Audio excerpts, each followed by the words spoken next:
o problema da prosperidade dos maus. Com efeito, Deus é bom para com Israel, para com os de coração limpo.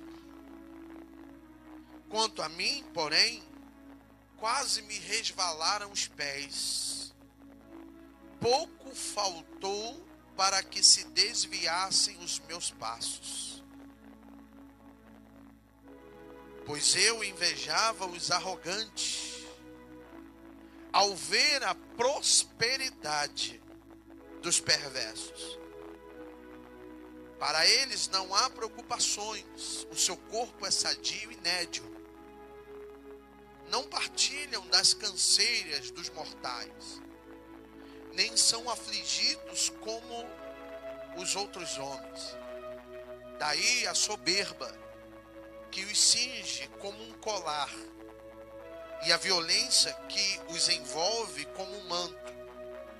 Os olhos saltam-lhe da gordura do coração, brotam-lhes fantasias.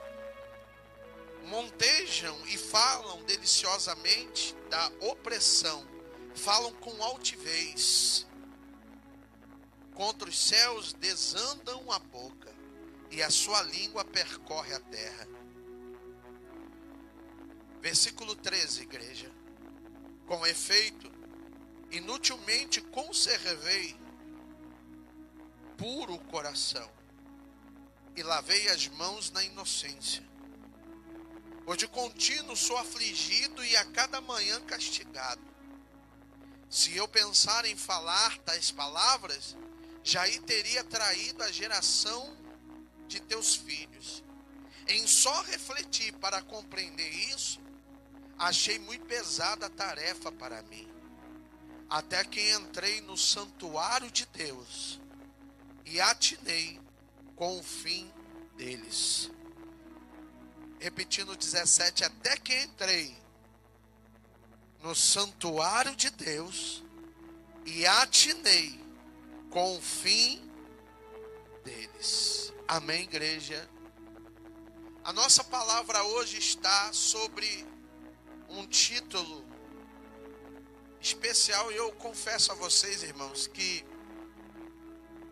passei um momento da tarde estudando, pedindo graça ao Senhor sobre essa palavra, e até conversei com minha esposa. Eu falei: minha filha, me ora, porque eu estou estudando e a palavra não vem.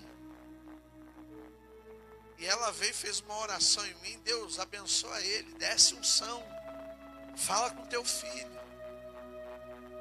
E minutos depois que ela terminou a oração, me veio o livro de Salmo 73. Quando fala de um adorador. Asaf, irmãos, era um adorador nato, foi chamado para isso. E eu intitulei essa palavra como a crise de um adorador. A crise de um adorador. Asaf, ele era filho de levita. Assim também ele assume a função de um levita, de adorador. E Asaf, ele observava a adoração no livro de 1 Samuel, em que seu rei Davi, no início de seu ministério, entoava.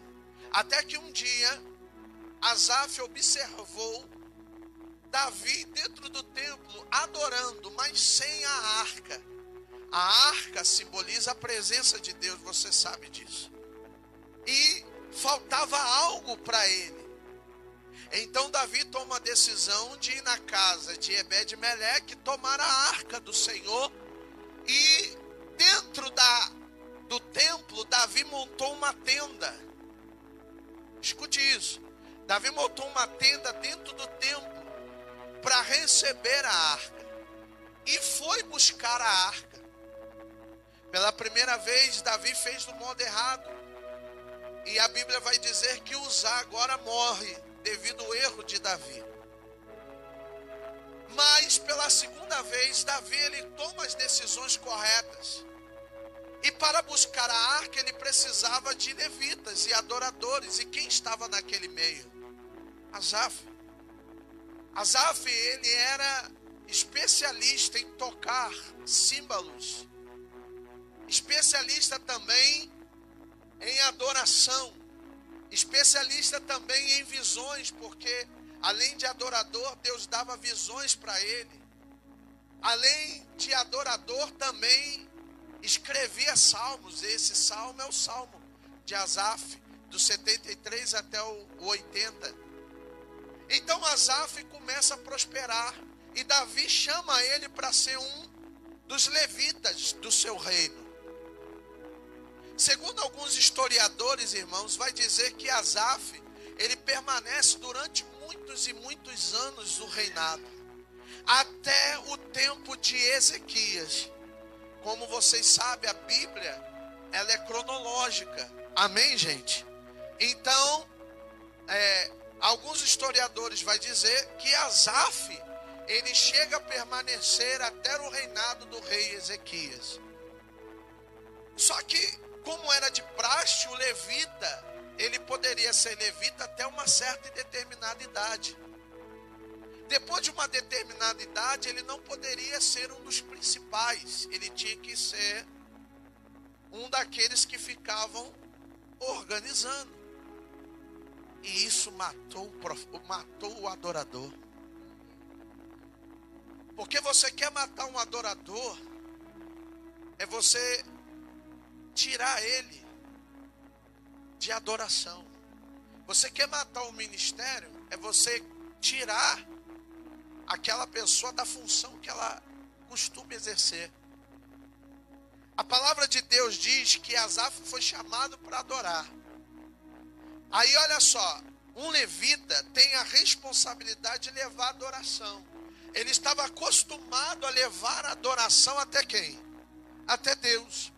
E no livro de Salmo, capítulo 42, pastora, alguns historiadores difundem, né, como o Salmo 42 dizendo de Davi e outros de Asaf. Acredito mais eu que seja um salmo de Asaf, porque no Salmo 42 ele vai dizer o seguinte: assim como a corça anseia pelas fontes e torrentes de água, a minha alma tem sede de ti. A minha alma tem sede de Deus. Aqui no livro de Salmo 42, Asaf está mensurando para Deus a falta dele, está realizando aquilo que ele foi chamado, aquilo a qual ele foi chamado, a tristeza dele. E ele diz, né, no versículo 5, ó minha alma, por que está abatida? Espera em Deus, pois ainda te louvarei. Aleluia. O significado de levita, olha que coisa forte: aquele que domina a arte do louvor, sendo portador dos segredos da adoração de Deus. Hoje, irmãos, nós temos a convicção que fomos gerados para adoração. Fala para o teu irmão, você foi chamado para adorar Deus. E quando você deixa de adorar a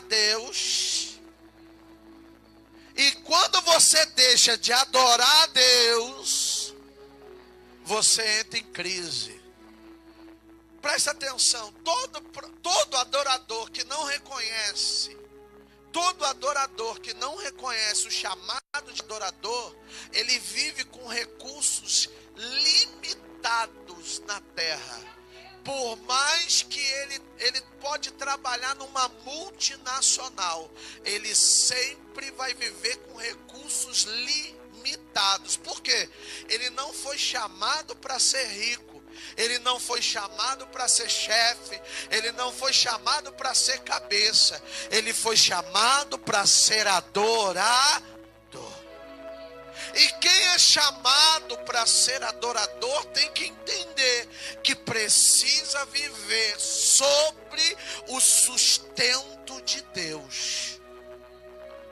Em você não botar na tua cabeça, adorador, que você precisa viver sobre a dependência de Deus, então você só vai viver com recursos mínimos nessa terra. Mas a palavra de Deus vai dizer que Jesus diz no livro de Lucas, falando para os discípulos o seguinte: se alguém me servir, o Pai o honrará. Qual é a síntese dessa palavra? Se vocês cumprirem o chamado de vocês, não se preocupa não, que eu vou dar o que vocês precisarem. Calma aí que eu ainda estou introduzindo a palavra, hein? Tá bom? Então, presta atenção numa coisa. Enquanto você não cumprir aquilo que você foi chamado, os teus recursos serão mínimos. E às vezes vai até faltar. Pastor, me prova isso aí? Claro. Livro de Jeremias, capítulo 12. A palavra de Deus vai dizer que Jeremias, ele contende contra Deus. Ele fala assim: Senhor, eu queria saber por que só os ímpios prosperam. Eu queria saber, Senhor, por que dá tudo certo para os ímpios. Eu queria saber por que eles têm paz, eles têm dinheiro no bolso, eles vivem bem, comem a hora que quer, dormem a hora que quer. Eu queria saber por que eu estou aqui fazendo a tua vontade e tudo para mim é difícil. E para eles parece que o mar se abre, as coisas acontecem. Aí Deus chama Jeremias e fala assim: Jeremias, se em terra de paz você não se sente seguro, como você quer competir com aqueles que vão a cavalo, se a pé você já está cansado? E o que acontece com Jeremias, pastor? O Jeremias do capítulo 12 é um Jeremias que chora. E no capítulo 18 Deus fala: já que você não para de me contender, eu preciso te levar até a casa do olheiro, para você entender que não é o vaso, para você entender melhor, para você entender que não é o olheiro que está sobre o vaso, mas é o vaso que está sobre o olheiro. Presta atenção, o vaso vai quebrar e ele vai ter que refazer de novo. Esse vaso que está sendo quebrado é você, porque toda vez que você contende comigo, entra em crise comigo, eu tenho que descer com você de novo, até você se tornar um vaso daquele que eu quero que você seja. E a crise de Asaf, ela foi exterminada aonde, pastor? Dentro do santuário. Pois Asaf, ele vai dizer e abrir a boca dizendo o seguinte: eu observava a prosperidade dos ímpios até que entrei no santuário. Não, você não entendeu, eu vou dizer de novo. Eu observava, eu estava em crise, até que entrei no santuário. O santuário é o lugar onde ele deveria estar, o quê? Então pega aí no braço desse irmão e fala assim: o que você está fazendo que você não está cumprindo com o chamado de Deus? Diga para ele: teu lugar não é lá fora, tu sabe disso. Teu lugar aqui dentro, abrindo a boca, adorando, sendo sustentado por Deus, sendo mantido por Deus. Mas aqui entra o problema. Ser sustentado por Deus é o grande problema. A palavra de Deus vai dizer que quando o povo sai do Egito, e na primeira adversidade que eles passam, eles dizem para Moisés: seria melhor a gente estar no Egito ainda. A pessoa que não sabe depender de Deus, vira e mexe, ela quer voltar para o Egito. O desejo dela é voltar para o Egito.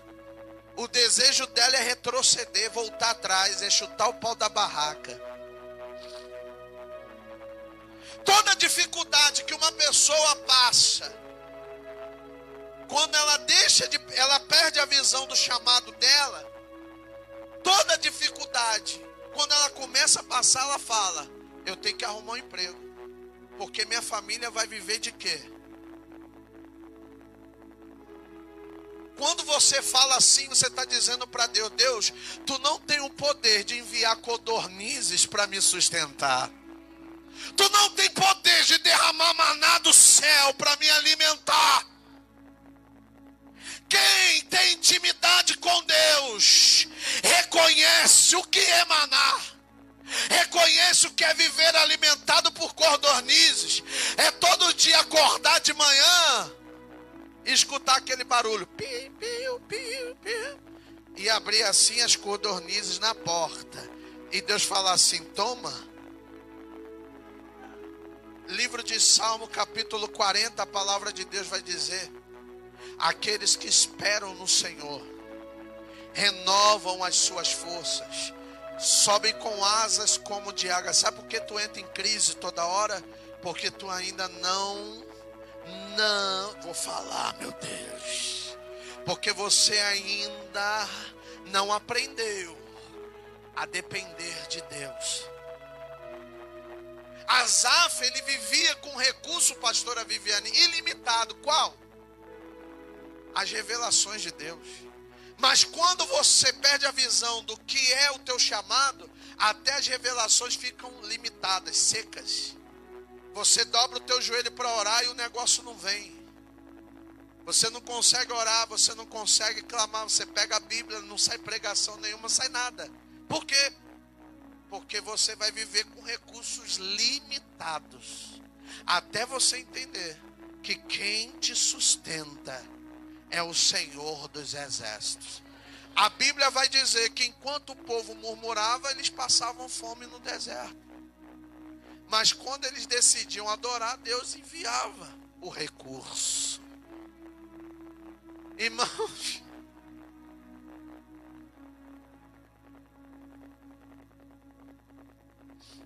vamos começar a pregar já, viu? Então vamos lá.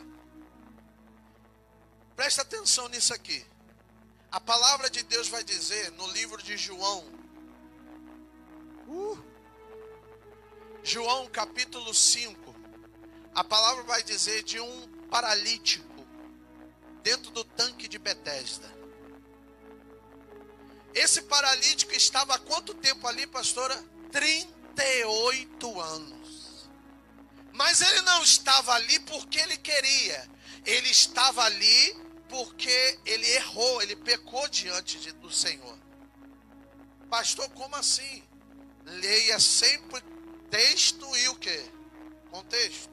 Lá no finalzinho a palavra vai dizer que Jesus encontra ele no templo e fala: filho, vai e não peques mais, para que não te aconteça coisa pior ainda.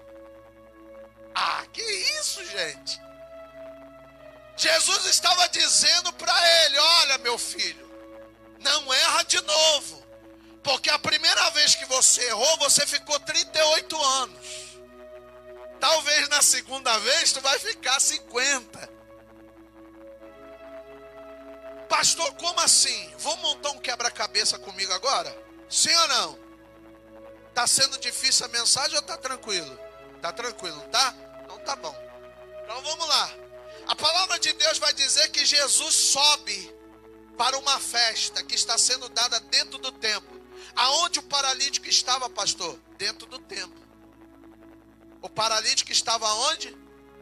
Dentro do templo. Meu Deus, isso aqui é de arrepiar, irmão. O paralítico estava onde?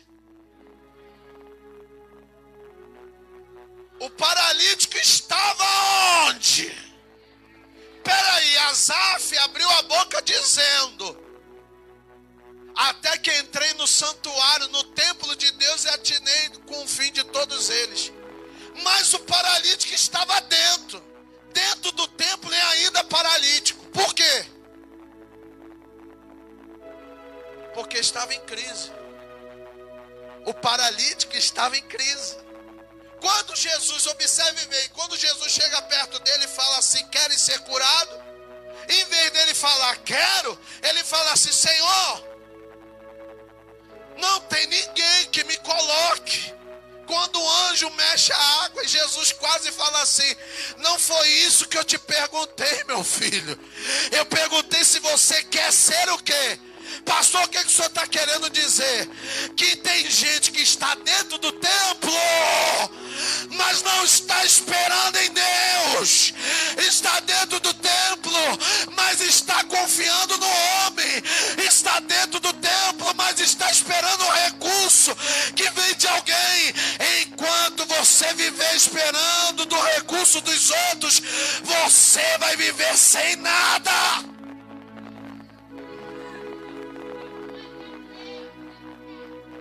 Oh, glória. 38 anos. Aí Jesus veio por uma festa. Isso aqui é profundo demais, hein?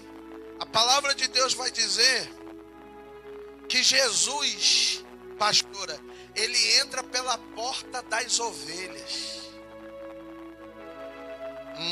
Aí eu tive que buscar esse mistério. Porta das ovelhas. Dentro do templo existia 5 entradas. Tá, pessoal? O templo, todo o templo ele tem um mistério. 5 entradas. Efésios 4, 5. 5 ministérios. Só que dessas 5 entradas, Jesus prefere entrar pela porta das ovelhas. Por quê? Porque essa porta das ovelhas, ô Gabriel, era a porta onde entravam as ovelhas que se encaminhariam para o sacrifício. Meu Deus, vou dizer de novo. A Bíblia vai dizer que Jesus entra pelas portas do quê? As ovelhas que adentravam por aquelas portas eram encaminhadas para o sacrifício de oferta para o templo. Jesus estava antevendo a sua entrada, e que em breve seria sacrifício. Ele entra por essa porta, e para entrar por essa porta, filho, ele não podia entrar ereto. Ele tinha que se curvar como uma.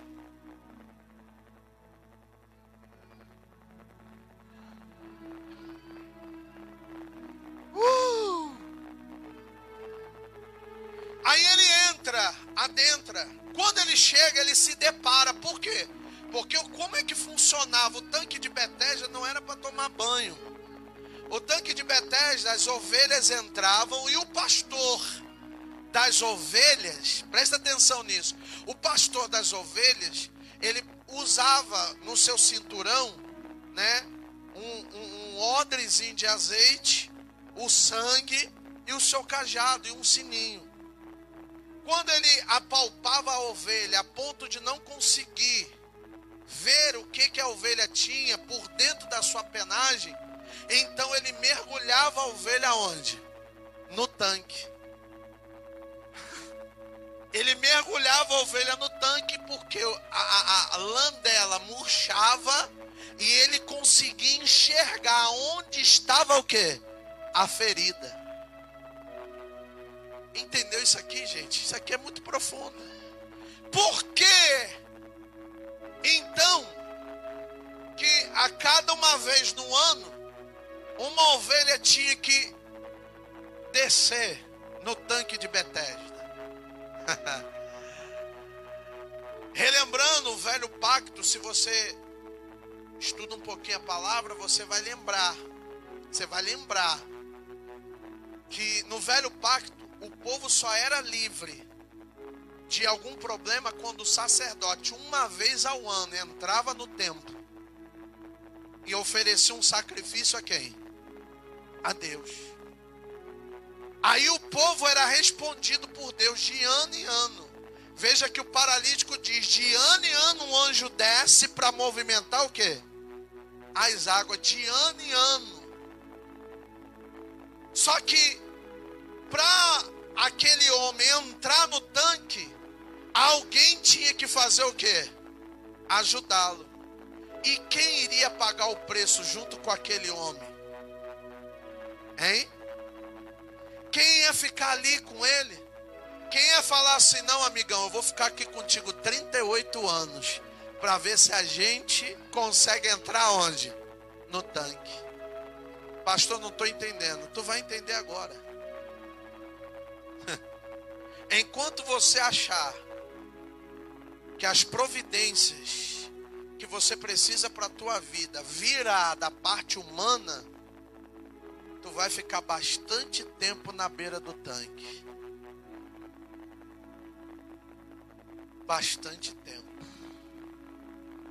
A palavra de Deus diz que Jesus diz assim: queres ser curado? Aí ele reclama: não, Senhor, é porque não tem ninguém para me botar lá. Rapaz, estou perguntando, quer ser curado? Aí ele fala assim: levanta, pega a tua cama e anda. O que é isso? O que é isso, pastor? Leito tem uma simbologia muito grande. Leito fala de chamado.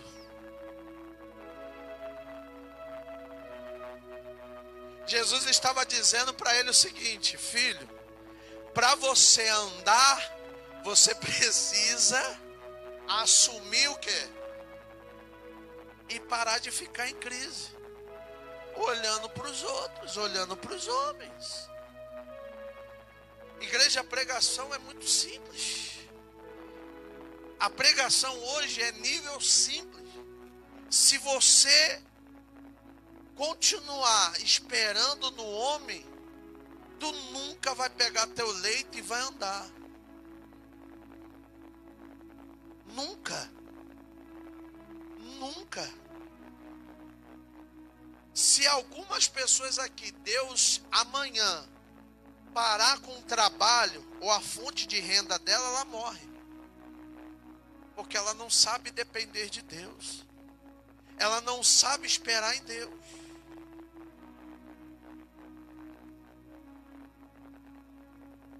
Você está entendendo, igreja? Você sabe esperar em Deus? Você sabe viver sobre a dependência de Deus? Ou se Deus amanhã fechar a única fonte de renda que você tem hoje, você vai conseguir entrar na tua casa e falar assim: mulher, fique em paz que amanhã de manhã a providência baterá na nossa porta. Ou você, quando deitar na tua cama, já vai falar: não, preciso ligar para o vereador fulano de tal, eu preciso ligar para fulano de tal, não, preciso fazer minhas ligações, mexer meus pauzinhos, eu conheço muita gente. Aprenda a viver sobre a dependência de Deus. Aprenda a viver com aquilo que Deus vai providenciar e vai colocar sobre a tua mão. E quem tem um chamado, a cada dia Deus dá aquilo que ele precisa, nada mais e nada menos. Não adianta tu ficar trabalhando até 10 horas da noite, não adianta tu virar a madrugada, que Deus só vai te dar aquilo que você, e se você pegar um pouco a mais, vira bolô, igual maná.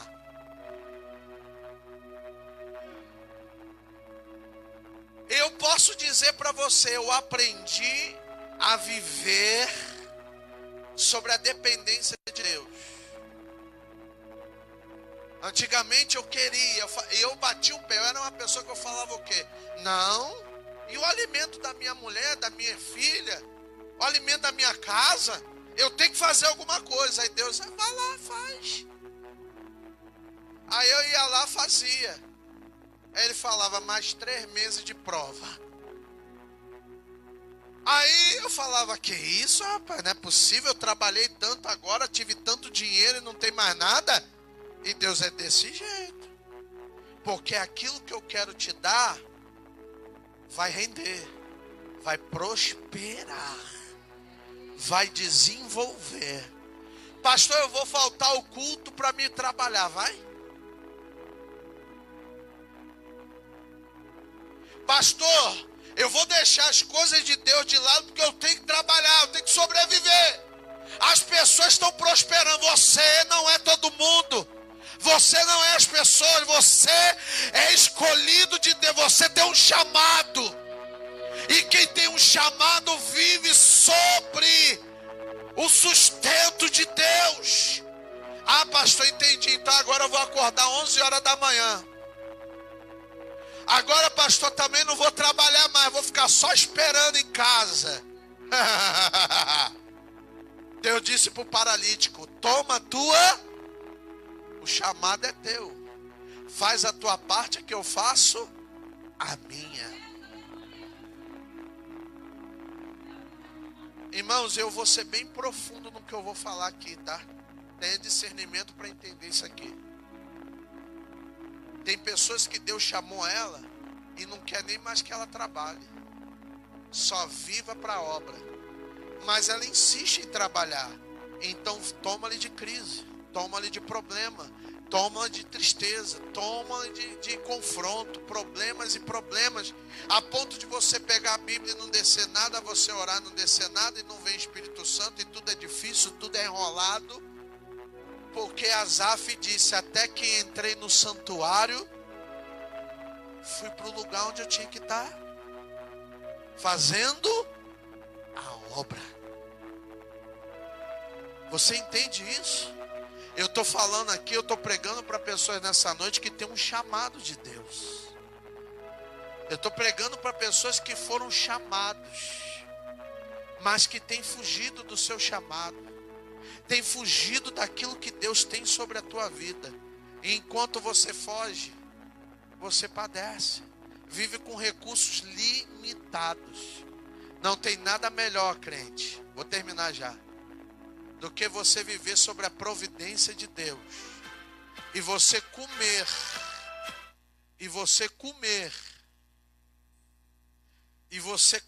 uma picanha macia. Falar assim: foi Deus que me deu. Deus é bom. Deus providenciou. A mesma coisa é o maná. Que é isso? Maná, vem da onde? Caiu. Providência. Quem já viveu sob a providência de Deus aqui? É gostoso, né? Não é bom? Pastor, não é não. Não é não? Não é não? Bom, agora eu vou começar a pregar de verdade. Pode? Não, estava só na introdução. Posso pregar? Estou brincando, gente. Aleluia. Aleluia. A palavra hoje é assim mesmo. É para te confrontar mesmo. É tete a tete contigo. Deixa Deus te sustentar. Deixa Deus dar a você. Deixa Deus realizar os teus sonhos. Para de se decepcionar. Para. Você está aí vivendo de decepções porque você não sabe confiar em Deus. Para. Você não está vendo que você está se decepcionando porque você fica esperando no homem e chega na hora H, o homem vai lá e te decepciona, não dá aquilo que você quer. Deus, Ele tem tudo que você precisa. Então cumpra teu chamado. Fala para o teu irmão que está do teu lado: para de viver em crise. Para de viver em crise. Viva aquilo que Deus tem para você. E Ele vai botar na palma da tua mão aquilo que você precisa. Fala: o que é teu. Não tem aquela casa que você sonha? Olha como tem gente chorando. Meu Deus. Seja profeta de Deus, fala: a casa que você sonha não vai vir através da manicure, da unha que tu faz. Vai vir pela providência de Deus. Fala para esse crente aí: sabe aquele carro que você sonha? Sabe aquelas coisas que você tem sonhado? Virá pela providência, pela mão poderosa de Deus. Deus vai trazer, Deus vai realizar. Sabe a conversão do teu marido? Fala para ela aí. Sabe a conversão do teu marido? Não precisa se preocupar, na hora certa Deus vai fazer. Fala para o teu irmão, Deus ele tem o poder de fechar a porta. Deus também tem o poder de abrir porta. A chave está na mão dele. Para de se preocupar, para de se martirizar, para de perder noites em claro. Fala pro teu irmão, sacode ele aí. Fala, para de dormir tarde, se preocupando com o que há de acontecer amanhã. Fala pra ele, Deus vai providenciar. Ele nunca deixou você passar fome. Não vai ser agora que ele vai te desamparar. Espera, confia, creia.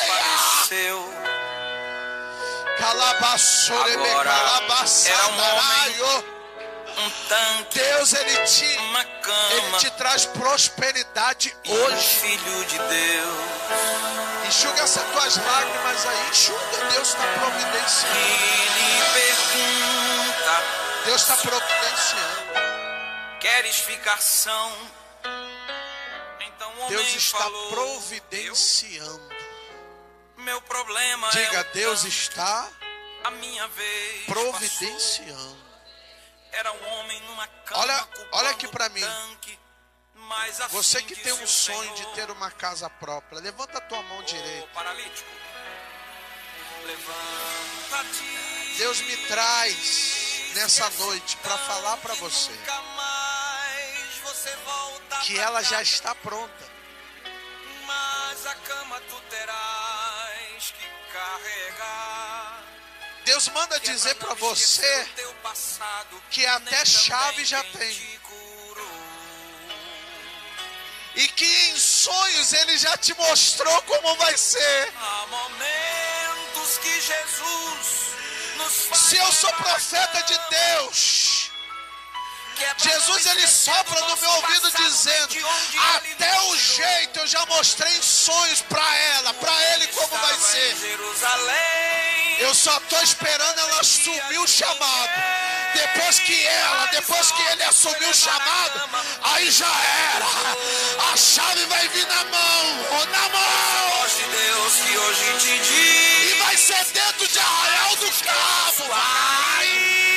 Pois através dela será glorificado o nome do Senhor. Se acontecer de Deus te usar para ganhar vidas onde você passar, e ao estender a tua mão, desça curas e milagres. Recebe aí fora. Recebe. Esquecer de onde você surgiu. Para de se preocupar. No tanque, mas ele te viu, ele curou você. Mandou caminhar, deixasse o pranto, mas a cama é pra carregar, pra não esquecer quem te curou, pra não esquecer quem a mão te estendeu. Dê glória a ele, exalte a ele, pois através da cama verás a glória de Deus. Você pode cantar, mas a glória é de Deus. Você pode pregar, mas a glória é de Deus. você pode crescer, Mas a glória é de Deus. você pode ficar rico, Mas a glória é de Deus. você pode cantar, mas a Está glória sentindo a presença de Deus pode aí? pregar, mas a glória de Deus. Deus está Dê glória a ele, exalte a ele, pois através da cama Escuta aqui. verás a glória. Escuta aqui, olha aqui para mim aqui. Presta atenção nisso. Deus está providenciando coisas maravilhosas para a tua vida. Assume o teu chamado. Assume hoje o chamado. E diga: eis-me aqui, Senhor. Eis-me aqui, Senhor. É para viver na tua dependência. Então vamos embora. Vamos lá. E você vai ver o que Deus há de fazer para a tua vida. Amém? Assume o teu chamado. E você vai ver o que Deus vai fazer. Diga glória a Deus. Fala para o teu irmão: hoje Deus está escrevendo um novo começo, uma nova história, um novo começo, uma nova história para a tua vida. Escuta esse louvor aqui, ó. Escuta isso. Curve a tua cabeça. Eu vou deixar um minutinho você escutar esse louvor aqui, ó. Quem aplaude o teu momento, Aleluia. Escuta esse. raramente aplaudiria Aumenta. Pode tua aumentar. história. É. Pois eles não conhecem teu sofrimento, Vê se não é isso aí, ó. se agarraram só ao teu momento de glória. Chora mesmo, chora, bota tudo Quer pra fora. saber, isso não é novo, Conversa com Deus. isto sempre aconteceu. Com os nossos pais na fé aconteceu assim. Vai viver sobre a dependência, vai estar aprendendo E apesar de serem sobre o escolhidos, sustento de homens santos cheios de Deus, sobre o sustento. suas histórias tiveram seus momentos ruins. Escuta isso, ó.